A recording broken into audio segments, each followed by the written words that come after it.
Diabetes Connections is brought to you by Animas Corporation, providing insulin delivery products for people living with diabetes and part of the Johnson & Johnson Diabetes Care Companies.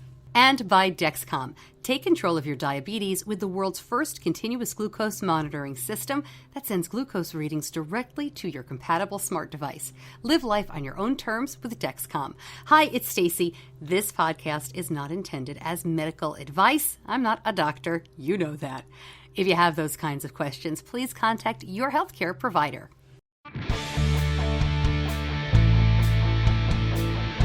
This is Diabetes Connections with Stacy Sims. This week, Real Life Diabetes, a podcast hosted by the people behind Diabetes Daily Grind, two adults with type 1 who found the grind is a lot easier with someone who gets it. It's more like just the daily understanding of what it's like, because I didn't really have that in my life either. Yeah. So, I mean, to have somebody that just gets it and just as on a friend level, I think it's probably the best part. Yeah, having a friend that you can talk to. Amber Clour and Ryan Fightmaster talk about what inspired them to start their podcast, what they've learned, and why they did an episode from a hot tub. Plus, a group of friends had so much fun at obstacle course races, they decided to start their own. We had previously participated in a lot of obstacle course type events or runs or things of that nature, and when they started to brainstorm, hey, let's do our own and have it benefit type 1 diabetes research and a cure. We'll talk about the Renegade Run. Plus, a big name in country music makes a big donation to diabetes research. It all starts now on Diabetes Connections. Welcome to Diabetes Connections. I'm Stacy Sims. If you're new to the show, welcome. I'm really glad you found us. And what I try to do here is inspire and educate about type 1 diabetes through stories of connection, whether it's with a celebrity who has type 1, somebody doing incredible things while living with type 1, or an ordinary person just trying to get through day to day with this nonsense. We also do a lot of interviews with newsmakers, technology companies, and people who are trying something new perhaps, or looking at diabetes in a way that we may not have thought about.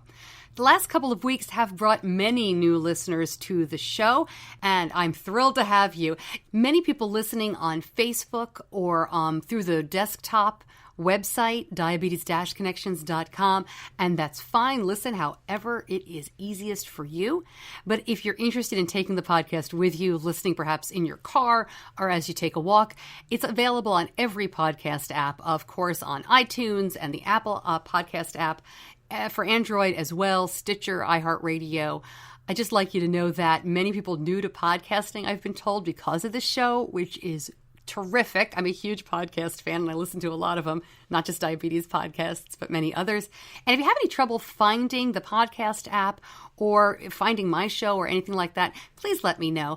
And of course, if you listen, I'd love for you to subscribe and leave a review. Subscribing is really the best and fastest way to get to the show once you're in a podcast app. You can always reach me on social media or at Stacy@diabetes-connections.com. That's Stacey @diabetes-connections.com. I have a great story about a surprise donation to JDRF at a gala I went to. I went to the Charlotte Gala very recently, and wow, it was just one of those knock your socks off nights. But first, I need to tell you about Animas, about our sponsor for the show. And I do love working with Animas. You know, it's been 9 years that we've been pumping, and I love my son's Animas insulin pump. He got that pump when he was 2.5. He was diagnosed right before he turned 2. And, you know, I met a lot of you recently at the Women of Type 1 conference in Columbia, South Carolina, and this past weekend at the JDRF walk in LA. It's so great to hear why so many of you love the Animas experience as well. They offer a choice of insulin pumps so that you can choose the one that's right for you or for your child. And with kids, it's great that the Animas pumps really fit an active lifestyle. I love talking about our experience with Animas. They make it easy. Great products, incredible customer service. Find out more about Animas. Just go to diabetes-connections.com and click on the Animas logo.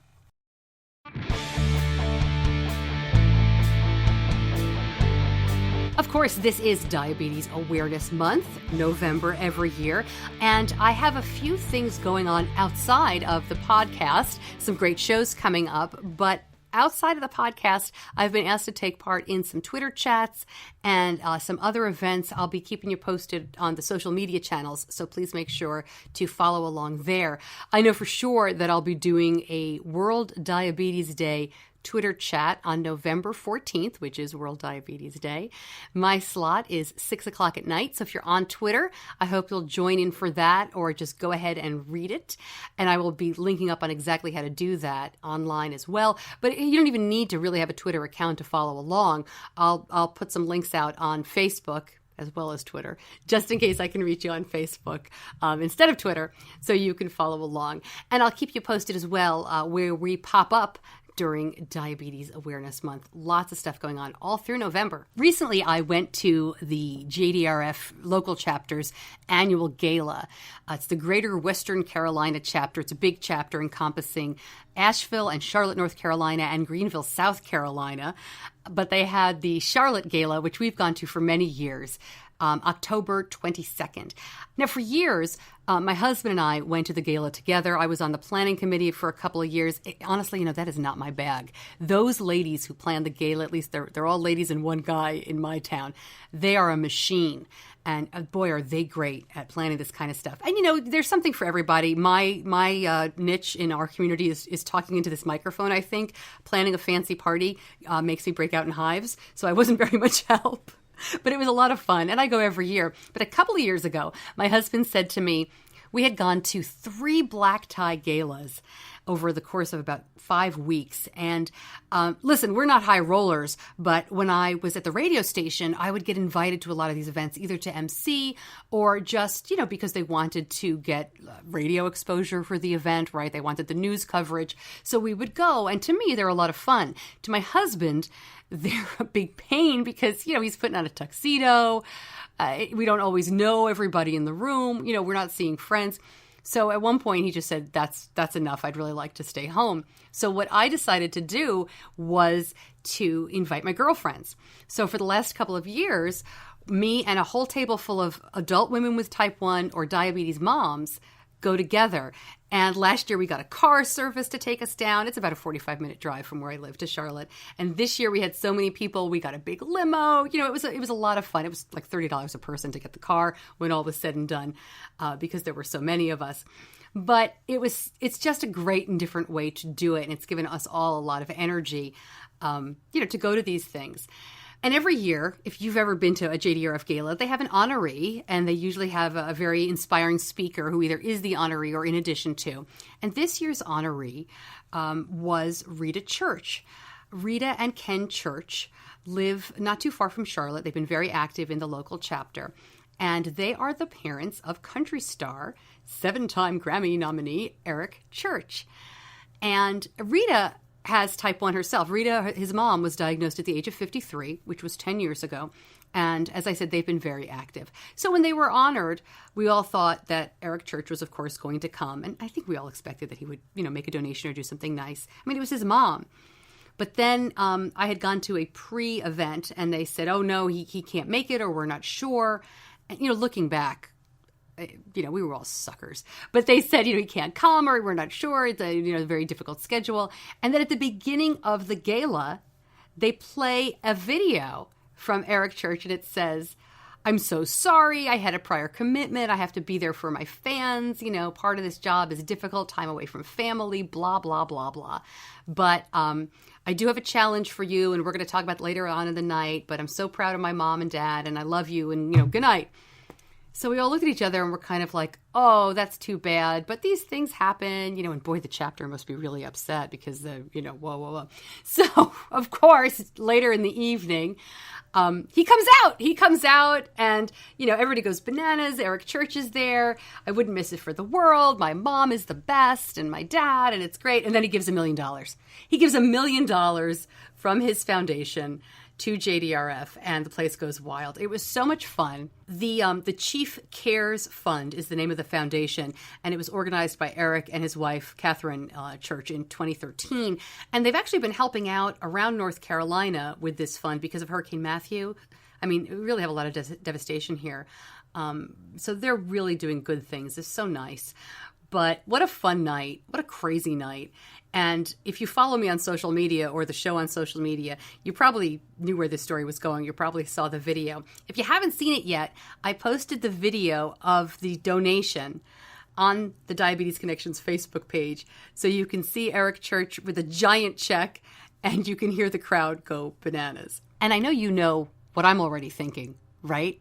I mean, I've already put in a request to interview Rita and Ken Church. And of course, if Eric Church is around, that wouldn't hurt either. So I hope to have that on a future podcast. And I know some of you are saying, Eric who? You know, if you're not a country music fan, I don't really think he's crossed over enough to the fact where everybody would recognize his name. But go ahead and check him out. I mean, he gave $1 million to help diabetes. So, you know, check him out. Find out who he is. He's great. And we got to see him without his sunglasses on for all that time because he usually has them on. It was a great, fun event. And kudos to the Greater Western Carolina chapter for pulling it off. Quick word from Dexcom, and then I want to bring you the great folks from Diabetes Daily Grind. You know, thinking back, prior to using the Dexcom system, we were checking Benny's blood sugar 6 times a day or more. I mean, really 8 to 10 times a day when he was a toddler. And that was really difficult at that time. But those finger sticks weren't providing the entire picture. The Dexcom G5 mobile CGM system gives you a reading every 5 minutes so you can spot trends, get a dynamic picture of your blood glucose levels. It helps us keep up with Benny's diabetes, even as he's hitting the teenage years. Being able to send our information through Dexcom Clarity to our endocrinologist makes appointments a lot more productive. Our doctor has more information related to Benny's glucose levels. Look, managing diabetes is not easy, but I feel like we have one of the very best CGM systems working for us. For more information, go to Dexcom.com.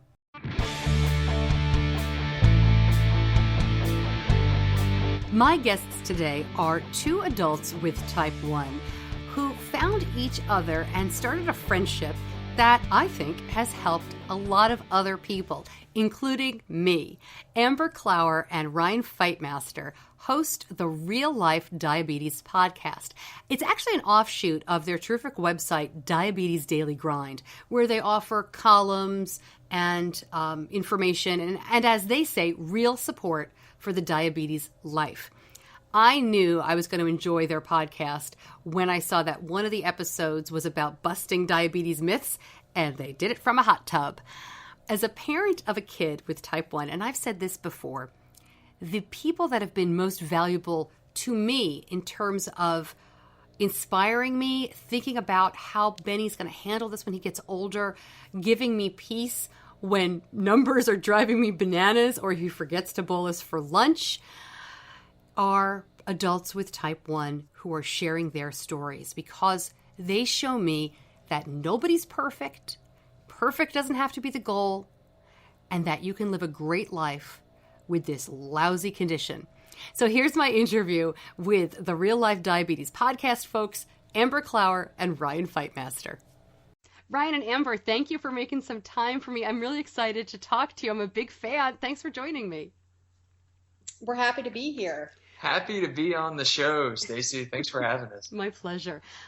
I want to talk about diabetes, obviously. I want to talk about what works for you guys and what doesn't, and some of the fun you have and the hot tub episode.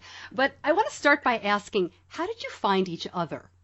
How did you all get together at Diabetes Daily Grind?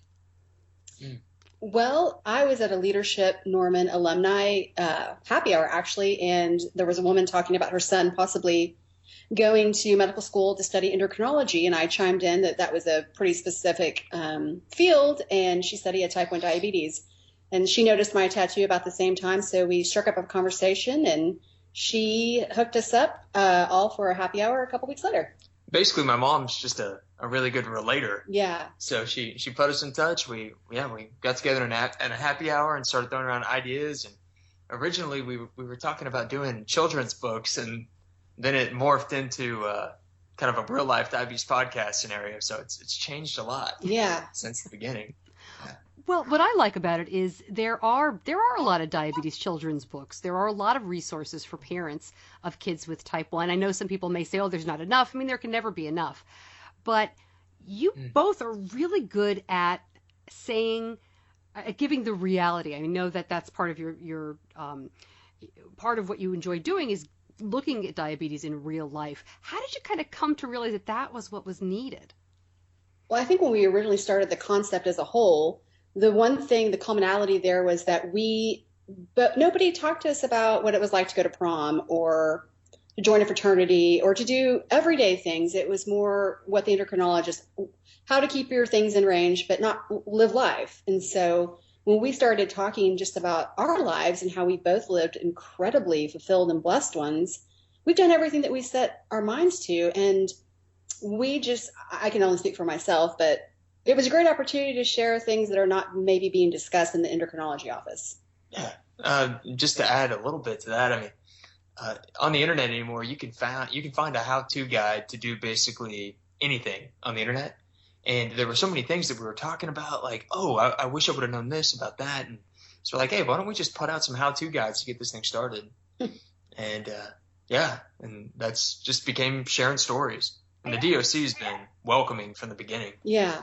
Well, right. And the DOC, the Diabetes Online Community, which is kind of this loose conglomerate of anybody who's got diabetes and is online, but it's really welcoming, and it's helped me from the beginning so much. And I've been very public. One of the best things for me has been not just other parents, but other adults with type 1, because it kind of helped me see, oh, if this person who's in their 20s had this advice for, I wish I could go back when I was a kid and do this. It really helped me with my son. I'm just curious, did you get any pushback early on? Because as you said, Amber, how to go to the prom or fraternity. I mean, these are not always activities that, let's say, don't maybe have a more social side. I mean, as you get older, kids are going to drink and young adults are going to do some behaviors that aren't exactly perfect. Even those parents, we don't want to hear that. Do we have any backlash? I don't think so. I mean, I think, yeah, well, in regards to the personal experience of how to do those things or how to go about doing it, I think, there's some of us who have type 1, and when you have the disease, you just figure it out along the way. Like, you just take a step forward into the jungle, and then you just figure out how to take another step forward. And I think that was kind of how college was encountered and how everything's been encountered, and most of it's really retrospective. It's like, well, how did we get through that? It's like, oh, we did this, this, and this. And for me, I'm not necessarily a planner. Amber is a planner, and we talk about that a lot. But I think that's been really the flow of it all. As far as any pushback from anybody in the community, I think it's been pretty positive. But I think you were asking more about just our journeys through it.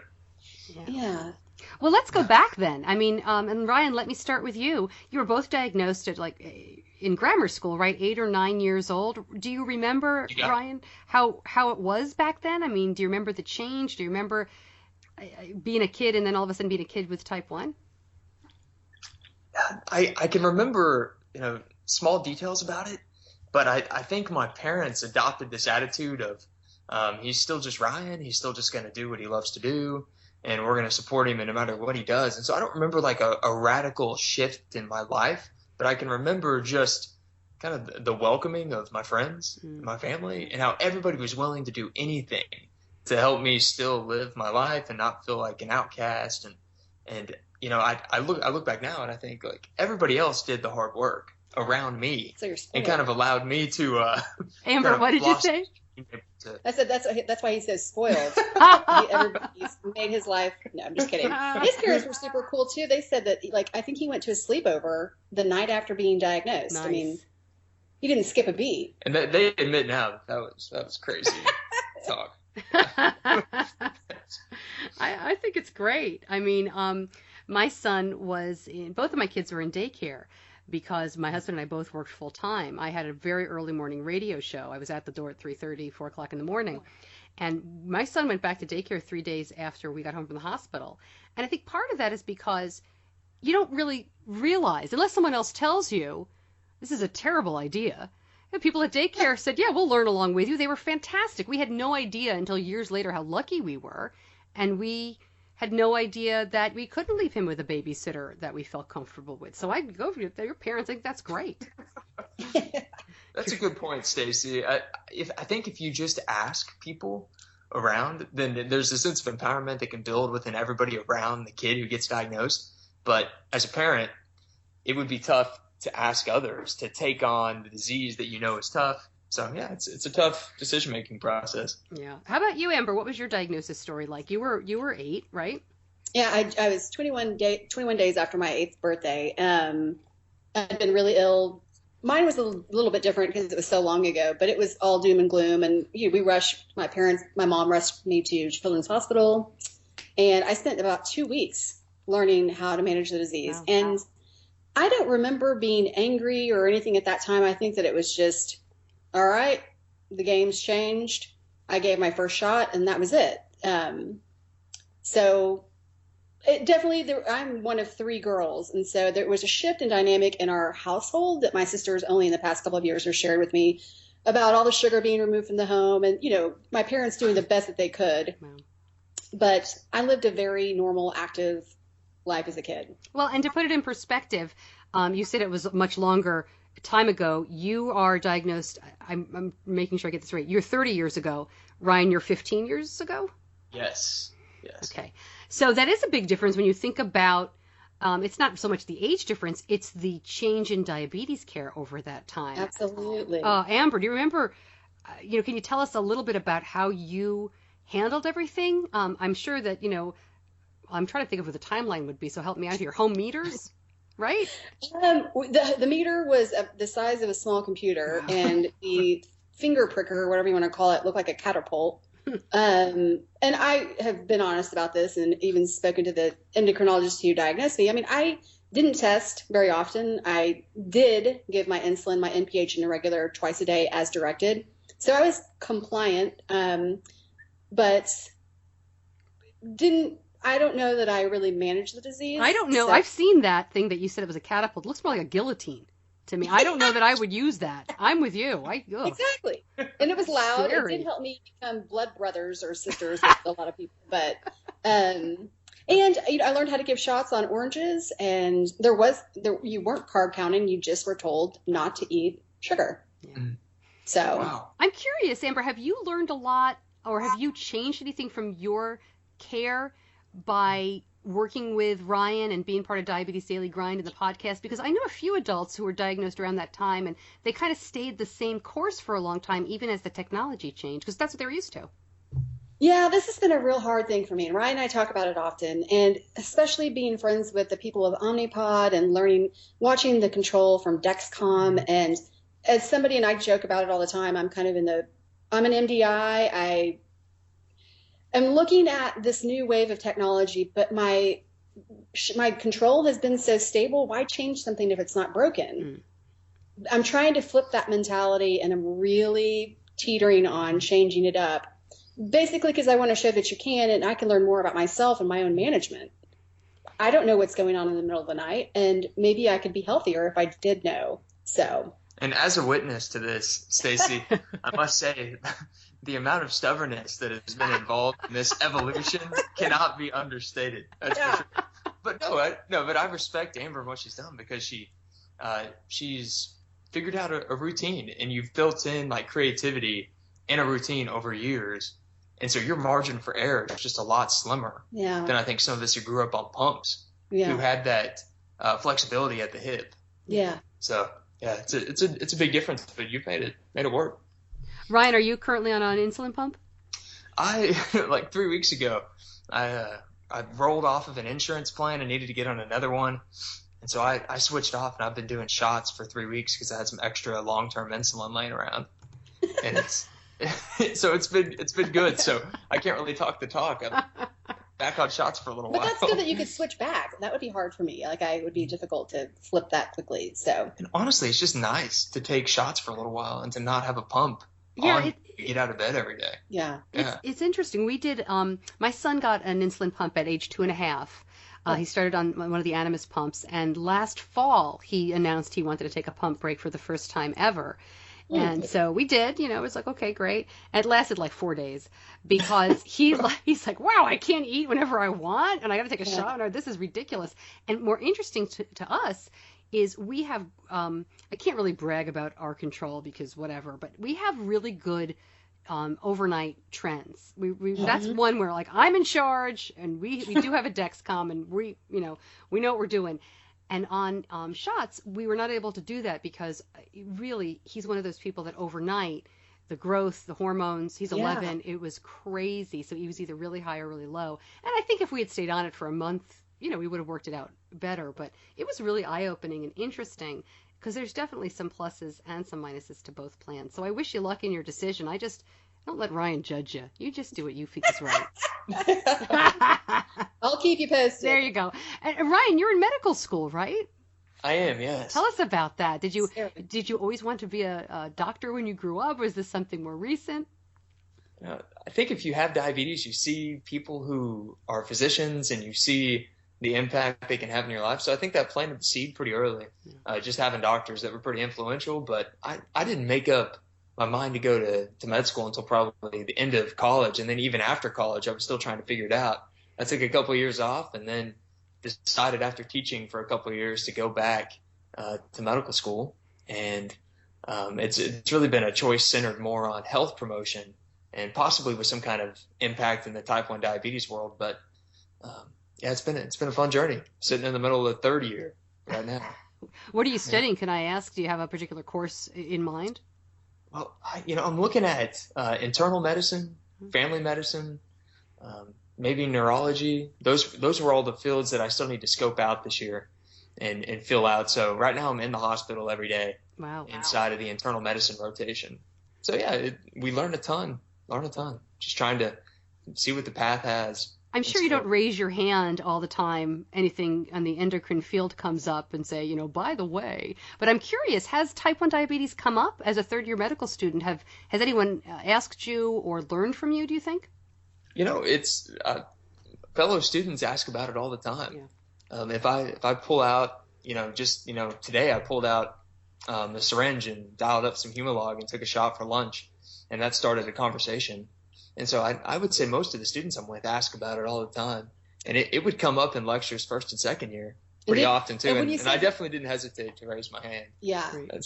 Ryan, I think, maybe challenged some of the professors when they were talking about diabetes. And I'm glad that you made it through that. Yeah, I figured out pretty quick that having type 1 diabetes does not make you the expert in endocrinology.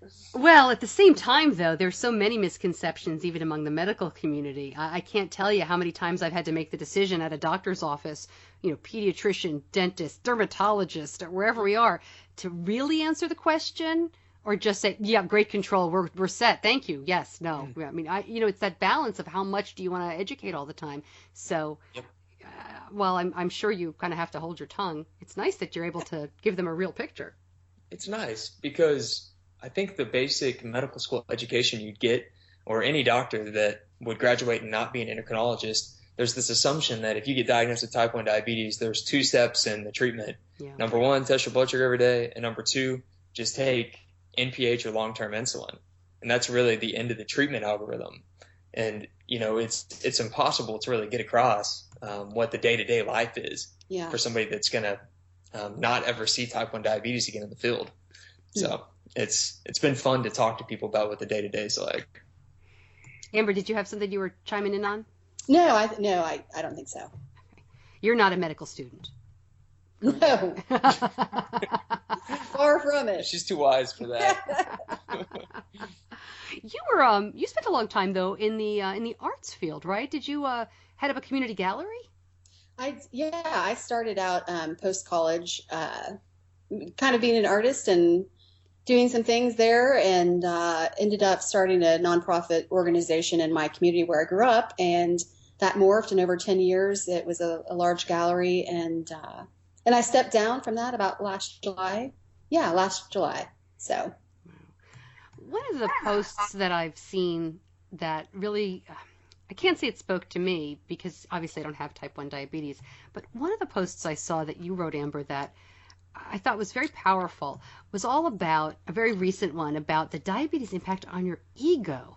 Yeah. Can you share a little bit about that? I thought that was so, can I say it was a really great post? I mean, it was so interesting. Thank you. That's very sweet. As a woman who is now 40, we all are watching our bodies change. And somebody had asked me a while ago about being compliant in the early years. And the one thing that I recall was, and being called out on by my endocrinologist, was not changing my injection sites. And I remember the doom and gloom, oh, you're going to have divots in your legs and all this. And, I just kind of, I'm going to watch what I say, but I didn't care as much as I probably should have. So I don't know. Recently, I just thought about it. And as everybody thinks about cellulite and things like that, I have, muscle tissue that I feel like is a little bit broken down because of not switching that. So it was one of those, I need to write about that. People need to understand what it's like. And with the pump sites, I don't give shots in my stomach. I remember talking to Ryan's mom about it. I want to look good in a bikini, and I want my stomach, which looks good, not to have any of those dents. So the ego really came out. But that's real. I mean, that's got to be an issue. I'm a little older than you, and, I can't even imagine. We all have so many body issues to begin with, especially as a teenager. Yeah. Thinking about that, it just must have been really difficult to, I don't know. And I've heard you say the word compliant a couple of times, and that's such a hard word. You're just doing the best you can. It is. Ugh. So with a pump, though, I mean, you really do have to move things around. Although, if you ask my son, but we're getting there. We're getting there. Diabetes camp is the best for that. I mean, if you really need to switch something, go to diabetes camp and you'll come home with something new. Every time he goes away, he moves a pump site. He does something different himself. You guys have spent time at diabetes camps recently, right? We just went to camp for the first time ever. Oh, you hadn't gone before? No, neither one of us did. We never did. Wow. But we saw the importance of it in the 24 hours basically that we spent with these kids at Camp Blue Hawk here in Oklahoma. And we just put a podcast out a while ago about camp life with a fellow type 1. So what did you think? What did you guys do? Did you do like campfire, singing, trust games? We hosted a talent show. Oh, nice. Yeah. So we got to see all these kids come up and perform with, insulin pumps attached in the pockets or like Dexcoms in the crowd. It was like people holding up Dexcoms in the air for like the lighter experience. Yeah. So we did that, but we got to see them run around, and we got to see the whole medical operation behind the scenes with the camp. And then we emceed the awards the next day. Yep. And the power, it was very clear to us, or me, that you need that buddy or whatever you want to call it to see that you're not alone. You may be from a small community. I didn't know anybody growing up that had type 1. There were maybe 2 other people in my elementary school, but they were different ages, and we just never. So they're building friendships for life, and I look forward to hearing in 5 years that those kids are still communicating about what they're going through with the disease. Yeah. So how long has your son been going to camp, Stacy? Oh, wow. Well, we're really lucky. He's been going to the week-long sleepaway camp since he was 7. But he actually went to, we have a little day camp that our endocrinology office puts on when the kids are, I think, 3 or 4. It's been so long now, I can't remember. Wow. And so he went, and then he's a big kid. So when he was 6, the summer he was 6, they all said to him, oh, you're coming to this other camp. He goes to Camp Carolina Trails here in North Carolina. You're coming there, and you have to be 8. And he said, yes, I'm ready to go. And then they told me, and I said, no, he's not old enough. And they said, oh, it's fine. He's ready. Just send him. Send him. Pack his bags. Yeah, and actually, we're really a big camp family. I went to summer camp for 6 to 8 weeks every summer. My husband went. My dad even went. And my daughter, who's 14, has gone to regular summer camp for a long time. And when Benny, my son, went to this diabetes camp, he came home and said, okay, I'm ready to go with Leah next summer to the other camp. And we actually were able to make that happen. So he's gone Awesome. 4 years to a regular, almost month-long sleepaway camp. But I don't think we could have done it without the diabetes camp because he learned so much there. Yeah. Yeah. And to what you said, Amber, about this kids keeping in touch, he has a text group They didn't start out texting when they were 7 or 8 years old, but now they're all in middle school. And they help each other out, and they FaceTime, and it's really cool. So I hope that they continue to help each other. That's great. Yeah, it's pretty amazing, because I know that there's a lot of times when I don't know what he's going through, and I can say, hey, do you want to talk to so-and-so at camp? And he'll usually say, no, Mom. But sometimes he says yes. Well, you can pass along our phone numbers. Okay. When he's older. Well, you mentioned you had that podcast episode. Of course, I'll link you guys up to my site after this episode. But I want to talk about, you did an episode recently about hot tub. Like, can people with diabetes go into a hot tub? And I want to talk a little bit about the actual episode. But why do something like that? Why did that come up? As a family, did you all ever come across that advice? Oh, it's on every sign. Do not get in. We just get in. No hot showers either. I'm like, what am I supposed to do with myself? You know what I mean? But it stops you the very first time, and it's amusement parks, hot tubs. You know, you really have to educate yourself about what is okay to do. But the hot tub just cracked me up. We were ready to do some myth busting. I mean, it was time. And plus it was summer, and we've been talking about doing that episode for 2 years. Yeah, at least. And the title, dispelling the hot tub with the hot tub urban legend. Yeah, like again, it goes back to doom and gloom and fear, and we just have never lived that. So what better than to try to do some scientific study? And I built up enough preliminary data from personal experience Me too. through 10 to 15 years of being in hot tubs that I had a pretty good feel that my blood sugar was going to go low by getting in the hot tub. And it was like, hey, let's actually put this stuff to the test. And I should say, I didn't set it up properly. I should say that this episode included you all checking your blood sugar over a period of time where you were in a hot tub and you checked and you had low supplies nearby just in case. Because, I mean, let's face it, when you're in warm water or hot water, it can increase insulin absorption and it can make you go low if maybe you've just taken insulin or, you know, you're not quite sure. Well, I don't know exactly how that works out, but there are times when it can and when you should be careful, but it doesn't mean you can't do it. Exactly. And I feel like we'll do a follow-up episode eventually, because we could do more. I don't even know. We had a lot going on that day. So, yeah. I was worried. Oh, go ahead, Ryan. Oh, no, it's all good, Stacey. Go ahead. I was worried about your equipment. How did you tape that episode? We had our audio engineer there and two other friends making sure. And, yeah, we do things we probably shouldn't. So I was worried about getting electrocuted at one point, but you assured me that was not going to happen. Yeah, we paused right in the middle of the episode, and Amber was like, Jonathan, if I drop this into the pool, is it going to electrocute all of us? And Jonathan just stared at her, gave us a ridiculous question. And I was thinking it too. So, but we didn't test it. Yeah. It was fun. We were good. It worked out fun. Like almost every engineer I've worked with in my life has that look. Like, oh, that's great. Exactly. What do you hope people get out of Diabetes Daily Grind, the website and the podcast? Are you trying to, as you say, myth bust, just really show that you guys can do really anything with type 1? I think our tagline is we're trying to inspire the best diabetic life or the best diabetes life. But I think our goal at its root is to get at what an individual can do with diabetes and how their story has been built around it, but how they're doing incredible things with the disease, and then see if there's a part of that story that connects with somebody else to then inspire the next person to live their best, most authentic life, and just to kind of create a string of those stories.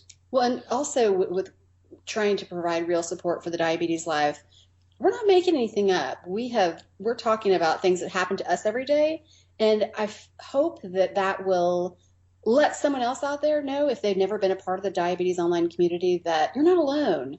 And that is said over and over again in this community. And you never know you're alone until you realize that you've been on an island for a really long time. So we're hoping to pull people off that diabetes island. Yep. And no shame. There are good days and bad days. No one ever talked to me about depression or low blood sugars can affect your mental state. I mean, there are so many factors there. So we just I hope to make someone's day a little bit better. I'm curious too, how do you think you have changed one another's either diabetes care or diabetes outlook? Because Ryan, you have a plant-based diet right now, right? A couple of years, and Amber, you do not. And how else have you kind of influenced or look at each other? Well, I make fun of him on a regular basis. So, there's a healthy dose of honesty, humility, all that. But I think for me at least, the most important part, it hasn't been like the keeping honest or anything like that, because that's we don't really have those kinds of conversations that often. It's more like just the daily understanding of what it's like, because I didn't really have that in my life either. Yeah. So I mean, to have somebody that just gets it and just as on a friend level, I think it's probably the best part. Yeah, having a friend that you can talk to, and like if I come home from a big event, and normally if I were talking to one of my girlfriends, I would say, here's what happened and the lowdown. But with Ryan, I can say, okay, here are the highlights of the day. But God, my blood sugar dropped out at this point, and I was worried. My purse was too small for all that crap. And so there's just a different level of communication, and that's really nice to have a friend that you can do that with. So it helped me open up too. I never talked about the disease, and I think Ryan and I pulled things out of each other that maybe we didn't realize before we're diabetes centered. So. Yeah.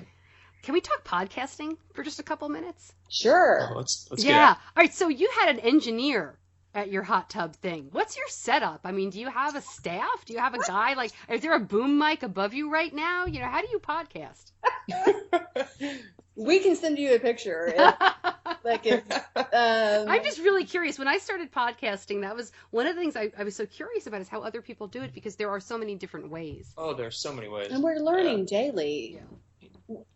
I had a really good friend who was a big part of the organization that I worked for in Norman, and Jonathan is an amazing person. And so when Ryan and I kind of talked about the podcast, he is a senior editor for a production company here in Oklahoma City. I believe that's his title.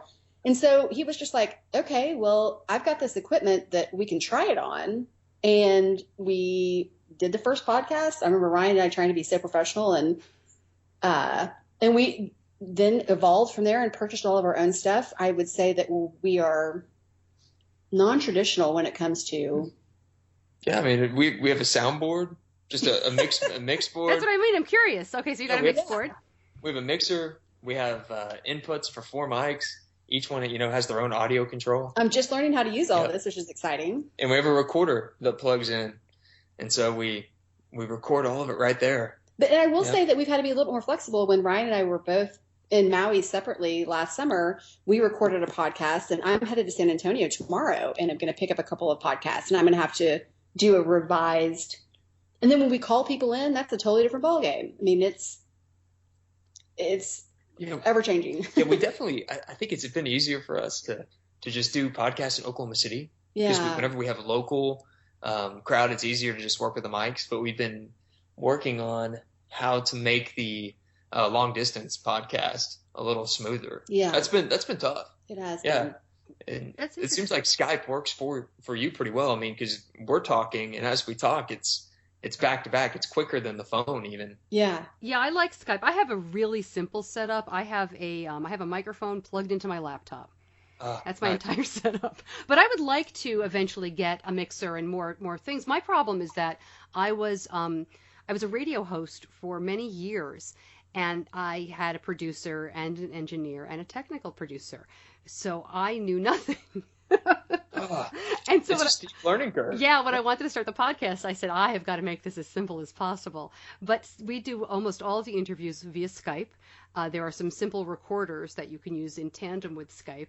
And then I use a couple of different programs I do some of my own editing, and I have an editor that helps me put the final product together. But it's been so much fun. It's been great. The long distance stuff is funny. And I'll share. I mean, I had a lot of trouble dialing you guys up today, because so far I've interviewed 2 people with podcasts, and both times I had the most trouble getting them. So that was nice and embarrassing. Never fails. We always have a challenge, so you're fine. Yeah, it was like right before we were calling, Amy Tendrich. It was like Amy Tendrich. She's a plant-based vegan athlete, diabetic who was That's cruising Amy. the world. That's Amy McKinnon. Oh no, Amy Tendrich. Yeah. Oh yeah, Amy from Diabetes Yeah, Mind. from Diabetes Mind. And we couldn't get it on the phone. Yeah, I mean it was a challenge. And then also interviewing Amy McKinnon, which you were saying plant-based, but where was she? Peru or? I think she was in Peru, and she was like 3 seconds behind. Yeah, that was a challenge. But I heard your interview with Amy Tendrich, and I know there were 1 or 2 glitches in it, but it sounded great. So whoever put it together, that's all it takes. The podcasting is so fun because you could just, you just put it out there, and you have fun, and you have a genuine conversation like this, and then hopefully people can enjoy it. And forgive me, how long have you been doing the podcast? We're the website we've had for almost 3 years, 2.5 years, 3 years, and the podcast I think about 18 months. Yep. And what a difference in the past year! Podcasts are now a lot more common. Oh yeah. So it's pretty fascinating. Yes, stay tuned. There's going to be a lot of cool stuff coming with podcasts. I love the medium. It's so immediate. And you guys have this on the side of your page. It says, ask your podcast question. I got to get me one of those. What's that? Oh, it's so easy. It's a SpeakPipe button. Oh, yeah. And you just go to speakpipe.com. They give you the code. You just, do a basic user sign in situation. And then they give you a code and they automatically put it on the side of your website. And it takes, I think it's like 10 messages a month for free. Yeah, and so people can leave us messages, and it's nice, as you've heard in maybe some of our Ask Us Anything. Right. It's nice to hear other people's voices. It makes it more real, and it's just, yeah. So yeah, that's one of the things I miss from the radio station is having people call in. Yeah. Yep, exactly. That's it. The difference between the radio being on the air, where you really do, I'm going to say, have to be on your game, versus podcast, which do you prefer? Oh, gosh. Well, I definitely prefer the podcast for the freedom it gives me because I get to choose my guests. I produce my show. I have so much fun with it. And I'm actually serving an audience that is incredibly meaningful to me. I mean, to know and hear from, as you guys I'm sure do, people with diabetes who this may be one of their only sources of information, or just a way to do the dishes and listen to something, or drive around and get some information, entertainment. It's so rewarding. But the radio station, that was my dream job. I grew up wanting to be a broadcaster. I was a TV reporter and anchor, and then I was a radio host, and it was so much fun. And I loved going to work every day and doing that.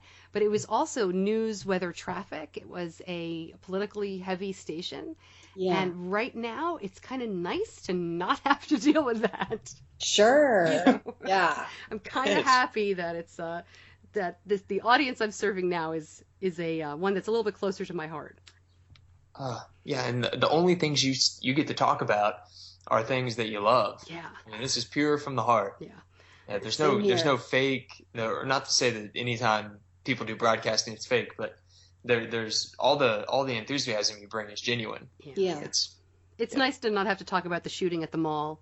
Or I used to kid that you either talk to me on the best day of your life, you're getting an award or you've won something, or the worst day of your life. And it's really, in news, that's your day. I mean, it was awful and wonderful at the same time.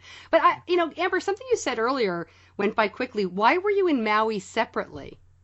Well, I mean, just that. Not that you don't have separate lives, but Maui's kind of an exotic location to both be there at the same time but not together is interesting. Well, okay, I think a lot of people, and we're just going to put this out there, think that Ryan and I are a couple, and we're not. We're just dear friends. And so he was there for the summer, and I wanted a dream vacation and had the opportunity to travel, and thought, well, what the heck? I'm going to go to Maui. So he stayed on one part of the island, and we met up a couple of times, did a podcast, did a hike, and enjoyed each other's company every once in a while. But we kind of had our own lives there. That was about it. I just wanted to break from school and I just wanted to go surf. And then Amber called and she was like, "I'm coming to Hawaii." It's like, "You are?" That's awesome. Yeah. So. And so it kind of makes me look like a stalker. No, it makes you smart. Are you kidding? If you've got a friend who's gonna be someplace and you can hang out, and that makes you smart. Yeah. No, you had your own mission on the trip that was totally separate from what I was doing. It was. Yeah. It was a good time. Great time. Great. I just thought that was funny. It's like, it's not like you went across town. All right, did I miss anything? I mean, I could talk to you guys for another hour, but probably wrapping it up. I just want to make sure I didn't miss anything that you either wanted to mention. I don't No, I mean, I think that's we appreciate you taking the time to talk to us, and it's nice, and it's hard at the same time not to want to interview you. Trying to just answer the questions, but Yeah, one day we'll have to return the favor. yeah, I we'll hate have being to, interviewed. yeah, and bring your son on as well. But I think the only thing that I want to say towards the end is that, we're doing this because we're passionate about it, and it's easy to talk about, and we're always looking for guest contributors or people that want to be on the podcast. So, and I know everyone's styles are different, and that's what makes the DOC a well-rounded place for anyone who's affected by the disease. So thank you so much for having us. Oh, it's been my pleasure. Ryan, Amber, thank you so much. Thanks, Stacy.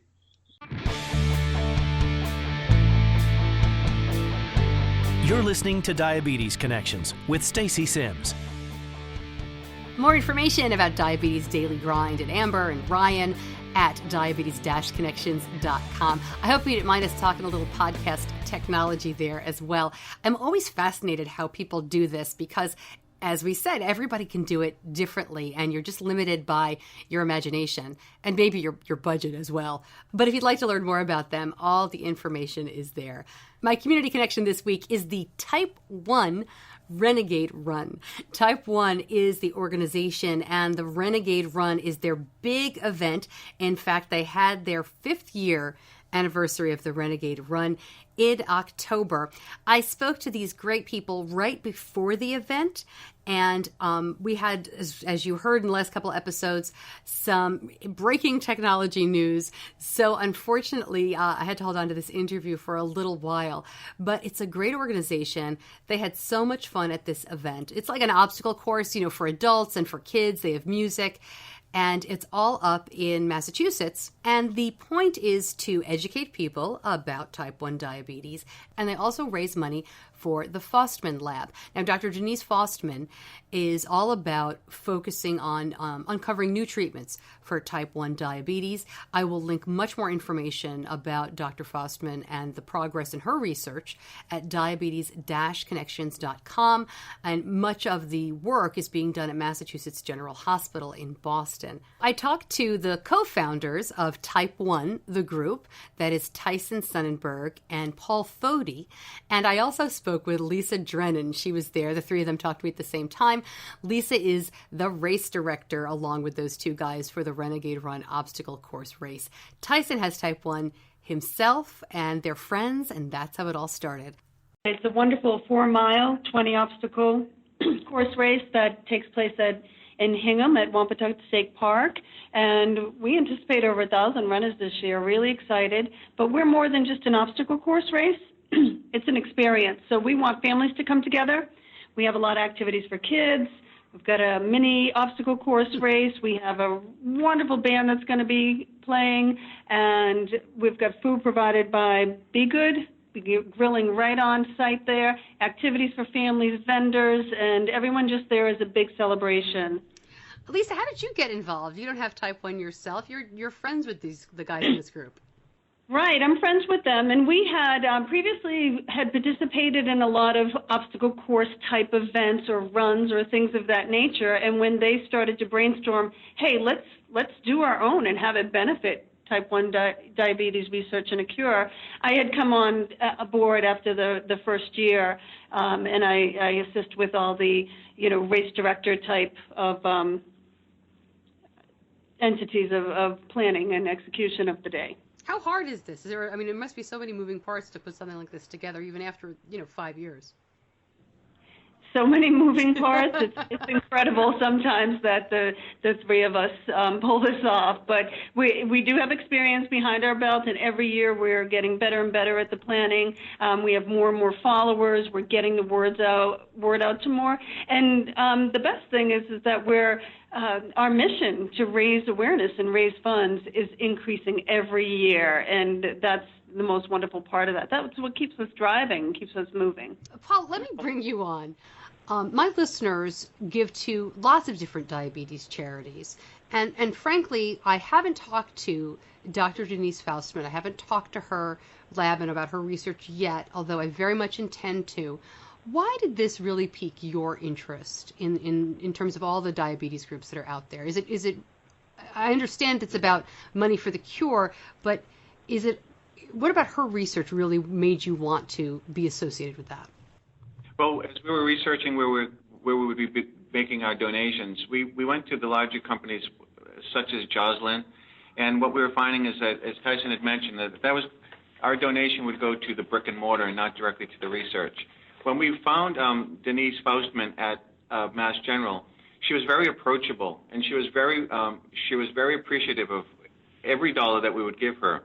And she has been supportive of us since we've decided to do this. And she is accessible to us by telephone or by email. And there's a wonderful connection that we have with her. Not only that is that we really believe in the research that she's doing. She's using a drug called BCG, which was used in the past in this country to cure tuberculosis. It's used in other countries now that still has that disease. But what we found so great about this is that it's a generic drug that doesn't cost much, and that she's using that and she's having great results with it. So we just really liked her energy. We liked where she's going with this. We liked that it's an inexpensive drug. It's not the drug companies being involved with it. And it just all made so much sense. It clicked so well we're so proud of what we do. Oh. And my next question you kind of answered was, have you talked to her over the years? Can you share? I know you're not I know you're not going to be the source of her announcements and her research, but it does seem like she's making progress.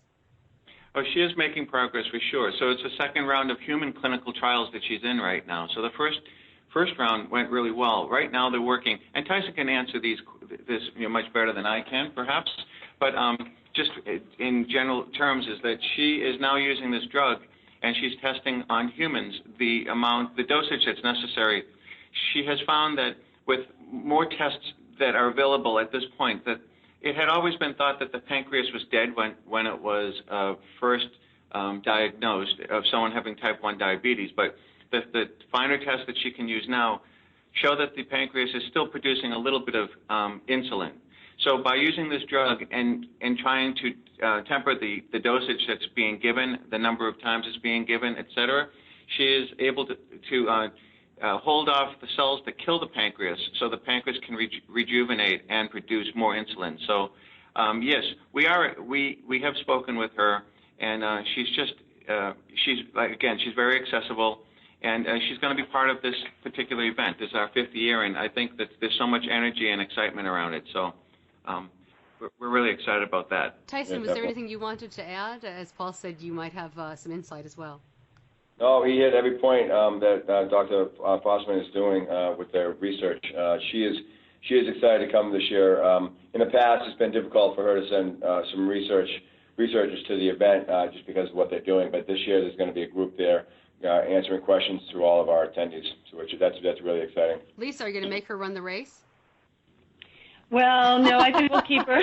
We'll keep her back, and she'll be somewhat of a celebrity in the festival area, which will be wonderful. That's great. I just want to note we have a lot of runners who are teams that are forming in support of an individual, of a family member, of a neighbor, of a friend, and sometimes it's young children or teens or adults, and it's so wonderful to see these teams forming, and they're running together, and this is real true to their heart, and they want to find a cure. And there's not a lot out there with a lot of focus in this area, so we're proud to be supporting research and funds for type 1 diabetes. And Paul, forgive me, I should have asked you, what is your connection to diabetes? Well, Tyson's a very good friend of mine, and when we first started doing other races together and all, I saw what he went through by wearing the insulin pump, and I thought, how wonderful it would be to find a cure for this. He has since had children, and one of his youngest daughter, has tested positive to carry the gene for this, and that it's likely that she will become a type 1 diabetic at any moment. And just the whole idea, not just Tyson and his daughter, but it affected me so that it hit so many different people that I wanted to really do something on a larger scale. So that's my involvement. That's why I wanted to get involved with this. Tyson, when you look back on these 5 years, Do you feel like this is making a difference, that the money that you're raising and the organization Type 1 is going to help? Without a doubt. Yeah, without a doubt. Especially this year, we definitely have seem to have a lot more interest of people that are Type 1 diabetics themselves or groups with Type 1 diabetics. So there's definitely a bigger drawing to the community of Type 1s this year than other years. So you're definitely seeing the connection made. And whether it was from past year events, people starting to get word of it or what, but there's definitely a much larger Type 1 crowd this year, which is great. And if I may get personal for a moment, you can tell me if you're not comfortable answering this. What went through your head when your youngest daughter is not yet diagnosed, but I assume maybe through TrialNet, you found out?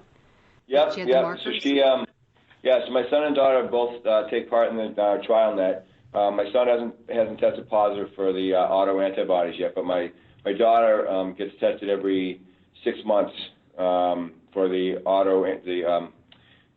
anti-antibodies as well as her A1C because she's only 4. And my son because he hasn't tested positive for the antibodies. It's just he's checked every year to see if he's actually has the markers for it. Being a diabetic myself, I'm always on the lookout for the symptoms. But knowing that she has a great chance for it, I guess it helps us plan a little bit better.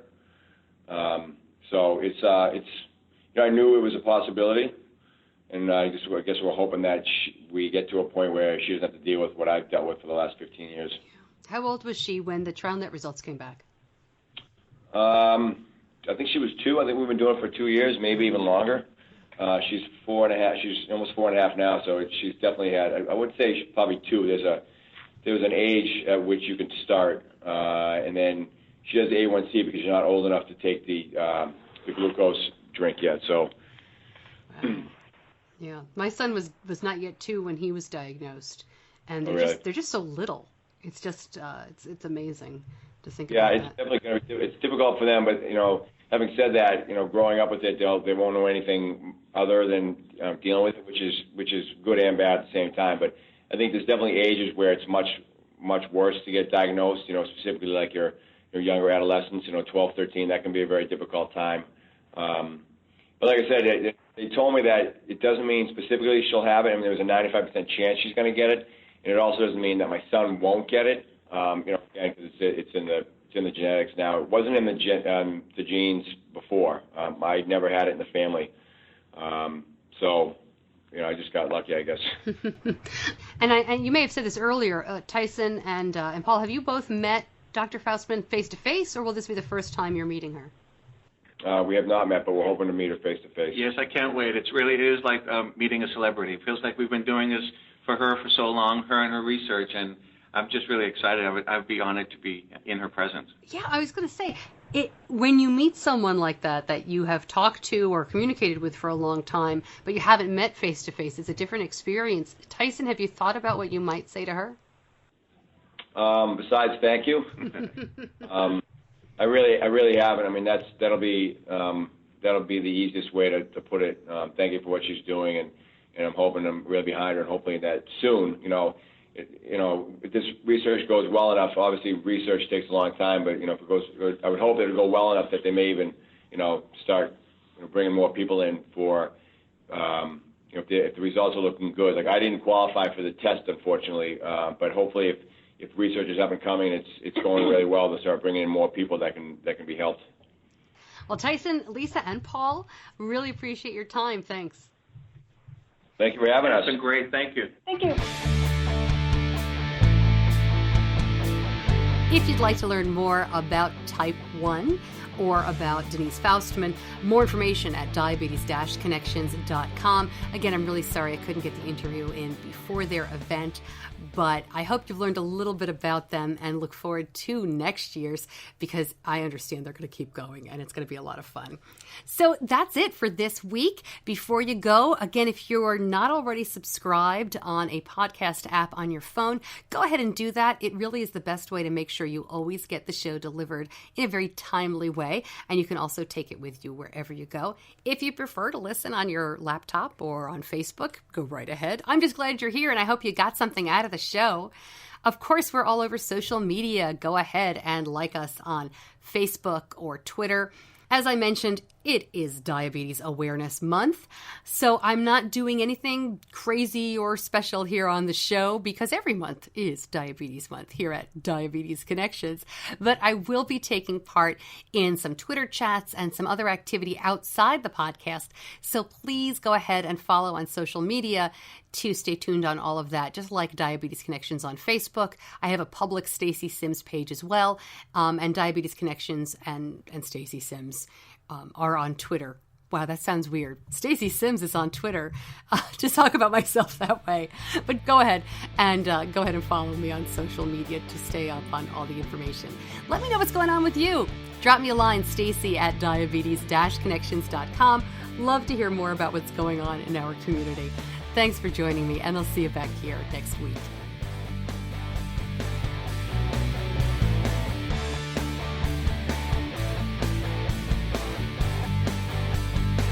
Diabetes Connections is a production of Stacey Sims Media. All rights reserved, all wrongs avenged.